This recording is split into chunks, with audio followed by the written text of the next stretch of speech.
Expressive language. No, you haven't.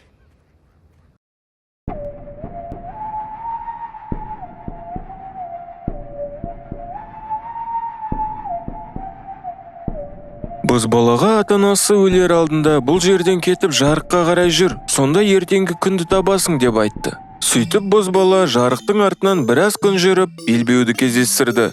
Екеуі көп күн жүрді, бірақ ертеңгі күнді солай таппады.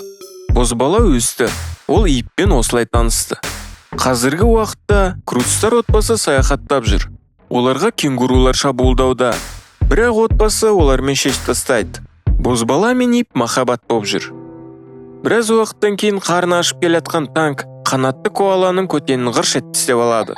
Содан отбасы бір жерде аялдауды шешіп, Грак бозбала мен ипқа от жағуды тапсырғанда, бозбала жарайды әке деп қояды. Бұған Грак әрине ашуланады.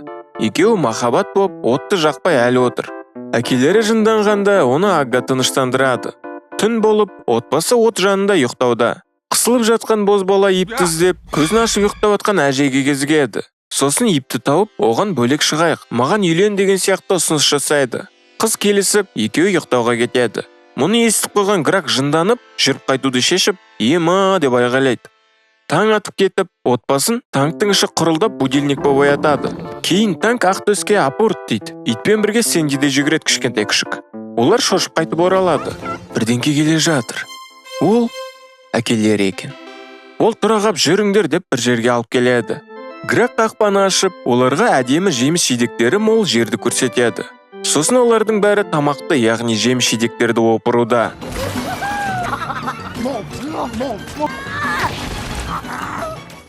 Енді қарындары тыңқиып жатыр. Ойбай, тойдық деп. Бірақ Грак бананды көріп, кезінде біреуін жеп едім осындайдың деп тағы жегісі келіп кетеді. Бұл қақпан болып шықты. Оларға индейстер сияқты екі адам келеді. Бұл Беттермандар отбасы екен. Олар Крустар отбасын босатады. Беттермандар отбасы мен бозбала бір-бірін таниды екен. Ерлі-зайыптылар бозбаланың ата-анасының достары болған. Беттермандар оларды ағаштағы үйіне алып келеді. Олар лифтпен көтеріледі. Танк үңгірде тұрған соң терезені көріп таңғалады. Әжелері мен аналары айналарды қиратады. Беттермандар қыздары Данды көрсетеді. Олар бозбала екеуі бірге өскен. Ит бозбаланы қызғанып қалған секілді. Жоқ, ол өзімен жасты қызды көріп таңғалған. Екеуі бір-біріне құрбы тапқанына шыңғырып қуанады. Фил Гракқа ілініп тұрған бананды жемеуді ескертеді. Бәрін же, тек бананды жеме дейді. Ұйықтайтын уақыт келіп, Крустар отбасы баяғыдай пашка болып ұйықтауға жатады. Бірақ Фил әркімнің өз бөлмесі бар екенін хабарлайды. Донда пашка болып ұйықтағысы келіп кетеді, бірақ мамасы рұқсат бермейді. Танк, мистер Беттер папа, менің бөлмем қайда дейді. Ол жүре ғой балам деп оны алып кетеді. Кейінірек ол жатар алдында телевизор көргендей терезеден көріністі қарауда. Бозбала деп ұйықтауға жатты. Танк мамонттың құлағанын көріп қарқылдап күледі. Әже мен Сэнди ұйықтап жатыр. Ал Грак ұйықтай алмай жатыр. Ол ұйықтап жатқан әйелін оятып, мен де сен сияқты ұйықтай алмай жатқам деп қояды. Сол уақытта Беттермандар отбасы бозбаланы қыздары Донға қоспақшы. Таңертең олар бозбаланы қызына ілестіріп жібереді. Олар ауыл, мал шаруашылығымен айналысады. Кейін бозбала душқа түседі. Сол уақытта қызы мен әкесі ұйқылары қанбағанын айтып шағымданады. Ал Агга, Сэнди және әжей кайфовать етіп жүр. Танк телевизордан «В мире животных» қарап отыр. Бозбала болса Беттермандарға ұқсап қалған. Таңғы уақыты келген соң ip махаббат боп от жағамыз деп ойлайды. Бірақ бозбала отты Беттермандардың құрылғысымен жағады. Содан көңілсіз болып отқан ипқа Дон келіп, саяхаттауды жақсы көретінін, бірақ ата-анасы қақпаның сыртына шығармайтынын айтып шағымданады. Ip «Go» деп, екеуі жолбарысты оталдырып, алдымен тауықтың үстінен, сосын шошқаның, ақырында қақпаның арғы жағына секіреді. Олар жолдарын жалғастырады. Бозбала унитаздың не екенін білмей ойнап отыр. Үміт ханым кеп, оған олардың отбасыларының суретін береді. Далада танк Ақтөске апорт деп, абайсызда таяқты тауықтың көзіне қадайды. Гракқа Фил кеп, Грак ойында таяқты Филдің көзіне қадайды. Ол жай ойында. Ал шын мәнінде олар екеуі кәшенуде. Грак бананды көріп ала бергенде, Фил оған болмайды деп рұқсат бермейді. Сосын олар сарқыраманың ішіне кіреді. Агга кеше шашқан қоқыстарды сыртқа лақтырып жатыр. Сэнди жүр шошқаға мініп дігдік шауып. Аггаға үміт кеп, жабайы әлемді сағынған жоқсың ба деген сұрақ қояды. Агга жоқ, мына жақта қалайын деп жүрміз вообще-то дейді. Сол уақытта құрбылар мышыққа отырып ап кәшеніп жүр. Иптің бетіне көбелектің қанаты тиіп кетіп, олар араның ұясына соғылады. Донды ара шағып алды. Еркектер болса саунада босаңсып отыр. Кейін Грак бөлмесіне Беттер Грак боп оралады. Ага Беттермандар отбасы Круссар отбасының бозбаласыз кетуін қалайтын айтады. Содан Грак жынданып кетеді. Оған Ага бозбаланы өздерімен бірге алып қайтып тұруды ұсынады. Грак менің бір аяқталмаған ісім бар еді дейді. Бозбала сурет қарап отқанда құрбылар оралады. Бозбала олардың алдынан шығып, ипқа ұрсып, Донды алып кетеді. Үйде бәрі дастархан басында отыр. Танк гүл жеуде. Грак пен Ага жолай тойып келгендерін хабарлайды. Беттермандар Бозбала мен Донды байқап, оларды кешкі асқа шақырады. Бозбала қызға ісіп кеткен қолыңды көрсетпей отыр дегенде, қыз окей дейді. Ит кеп Бозбалаға дікеңдейді. Ол Бозбалаға жүр, бұл жерден кеттік дейді. Бірақ Бозбала кете алмайтын мәлімдейді. Қыз кетеді. Грак бананның қабығын үстелге қойып, бананның бәрін жеп қойғанын мәлімдейді. Фил маңырап сыртқа жүгіреді. Бозбала келе жатып, Грак пен жылап атқан Филға соқтығысады. Фил әр 100 күн сайын біреу кеп, оған банан беріп жүргенін айтады. Кенет сол біреу келді. Қақпа тесіліп, Фил шыңғырып атыр. О жерде кішкентай маймыл. Бозбала мен кеттім деп, Грак жыртылып тұрып күледі. Маймылдың артында көп екен маймылдар. Олар адамдарға шабуылдауда. Сосын оларды бір жаққа алып кетті. Үміт терезеден қақпаның сынғанын көріп, әйелдер еркектерді біреулер ұрлап кеткенін түсінеді. Сэндиге Бозбаланың тәпішкесін ескетіп, олар жолға аттанады. Еркектерді маймылдар ағаштың ішіне тығып қойып тасымалдауда.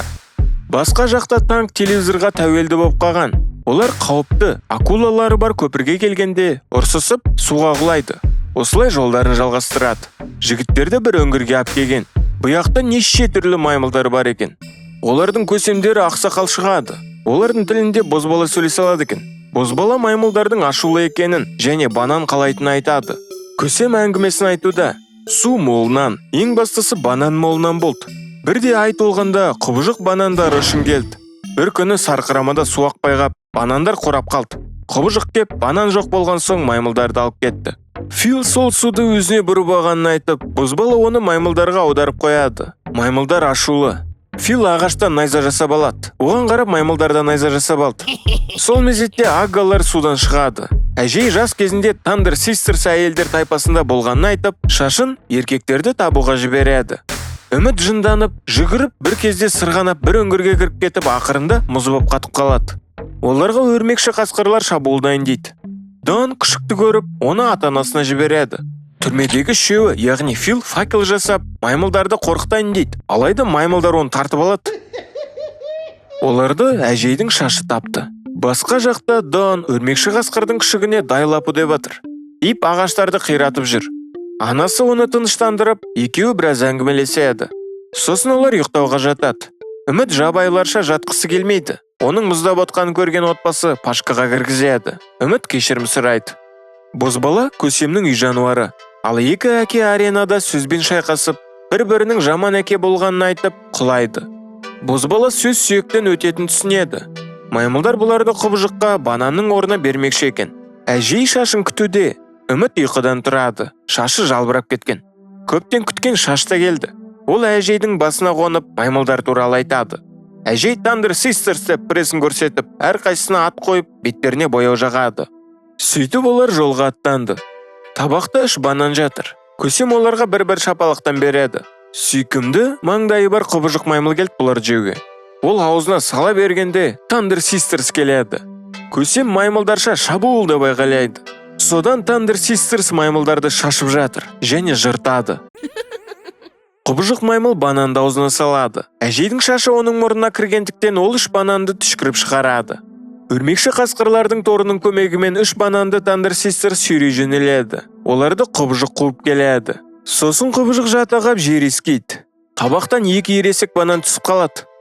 Фил аяғын қайырып ап, мені тастап өзіңді құтқар дейді. Грак жоқ, бро дейді. Олар банан бауырлар деген ат қойып алады өздеріне. Ипқа қауіп төнгенде оны Бозбала құтқарып қалады. Бозбала ертеңгі күн жер емес, адам, ип болғанын мойындайды. Маймыл оларды ұстады дегенде біздікілер таспен шабуылдайды. Сосын жас жұп тастарымен от жағып, құбыжықтың көзін құртады. Жұп сүйседі. Барлығы қуануда. Алайда құбыжық әлі өлмепті. Ол ипті тартады. Бірақ қыздың арахис пашпайынан. Содан ол құлап кетті. Грак ипті шығарып, бәрі құшақтасады. Кейін үйге оралғанда аналар қақпаны алып тастайды. Фил маймылдар тілінде сөйлесуді үйреніп апты. Ip пен бозбала отбасымен қоштасып, көрші үйге көшеді. Сэнди алғашқы сөзін айтады. Грак қуанып кеткен. Әжей жаңа шаш тауып апты. Әкелер банан бауыр деген тамақ алып келеді.